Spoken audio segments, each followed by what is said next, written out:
on a Friday afternoon in Mumbai. Ravi got a call from his boss.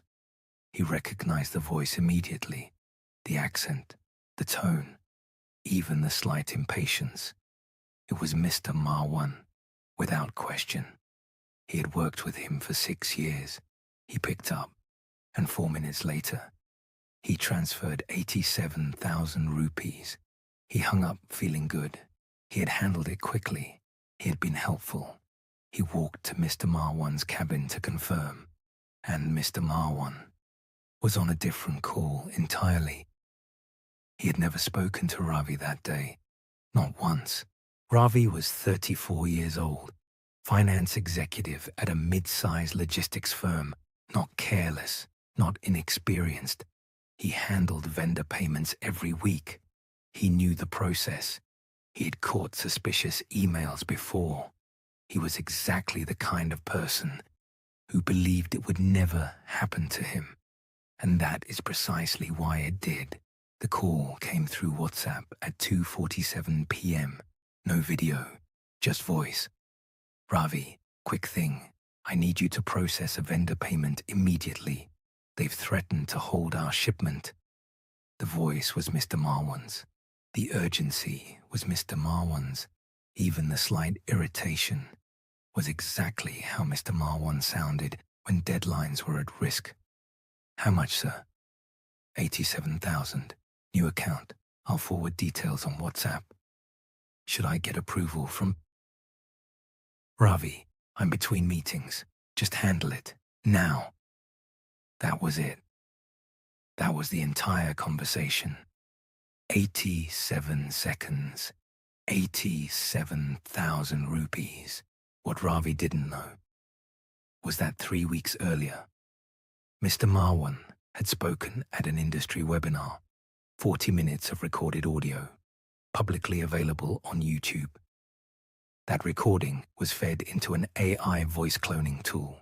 Tools that are free, tools that are legal, tools that take less than 30 minutes to learn. The AI studied his pitch, his pace, his pauses, his breathing pattern, and built a voice model that could say anything. Anything. In Mr. Marwan's voice. The scammer then scripted the exact call, practiced the urgency, found the right moment. Friday afternoon, when teams are rushing to close the week, and called when Ravi walked into that cabin. And Mr. Marwan looked up confused. The next 10 minutes were the worst of his career. They called the bank immediately. The account the money was sent to had been opened 3 days earlier. It was already empty. The money had been withdrawn in cash from 4 different ATMs within 22 minutes of Ravi's transfer. These people were not improvising. They had done this before. Many times before. Ravi filed a police report. The cybercrime unit investigated. The scammers were never found. The money was never recovered. His company did not fire him, but they restructured the entire payment process. Now every transfer above 10,000 rupees requires a video-verified callback because of one 87-second phone call.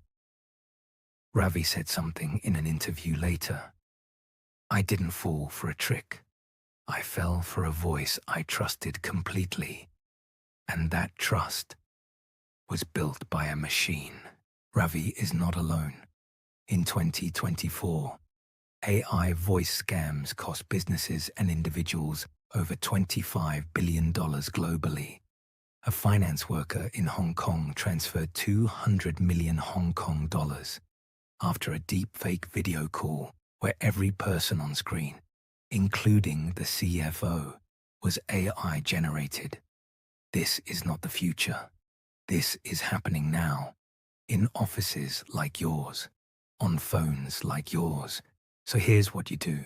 Rule 1. Any financial request by voice alone. Stop. Call back on a known number, not the number that called you. Rule 2.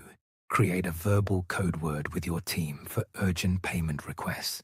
Something only real people in your office know. Rule 3. If the voice says, "Don't tell anyone," or "Do it now," that pressure is the scam talking.